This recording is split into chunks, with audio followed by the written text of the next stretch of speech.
Un traversier. C'est ici, près de l'île Grand Manan, que l'océan Atlantique rencontre la baie de Fundy. Cette baie est célèbre dans le monde entier pour un phénomène bien particulier. Dr. Worm. Ce qui est unique dans la baie de Fundy, c'est que ses marées sont les plus hautes du monde.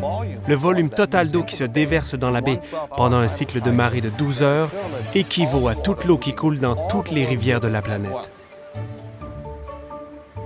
Alors pourquoi la baie de Fundy a-t-elle de si grandes marées? Le soleil se couche sur la baie. Eh bien, c'est parce qu'elle est exactement de la bonne taille. Elle a la forme d'un entonnoir, et cet entonnoir dirige l'eau et la concentre vers le fond de la baie. De l'eau agitée remplit la baie en forme d'entonnoir.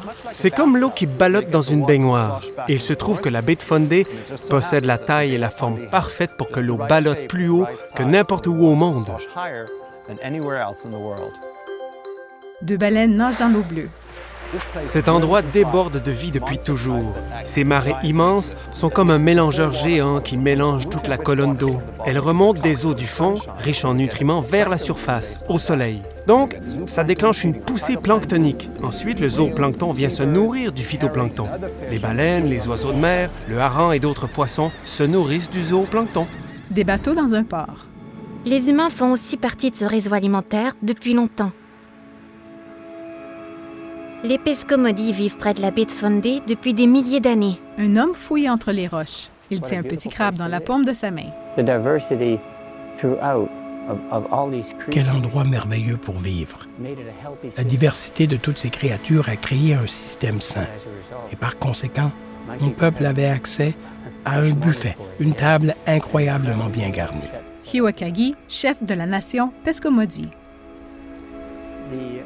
La dynamique du mouvement de l'eau dans la baie, si on essaie d'imaginer le montant d'eau qui doit traverser ces îles pour se rendre jusqu'à la baie, on se rend compte qu'il existe un brassage, un mélangeage et un courant incroyable. Et c'est ce qui crée cette soupe magnifique. Ceux qui vivent sur la réserve la surnomment encore la soupe qui nourrit tout le monde. Elle a besoin de cette combinaison de courants. Elle a besoin de cette température de l'eau qui entre et qui sort et qui change. Elle a besoin de l'eau douce qui descend la rivière. Cette dynamique est unique et elle crée une source de nourriture pour toutes ces créatures. Un groupe de dauphins file sur l'eau. Un homard s'abrite sous un rocher.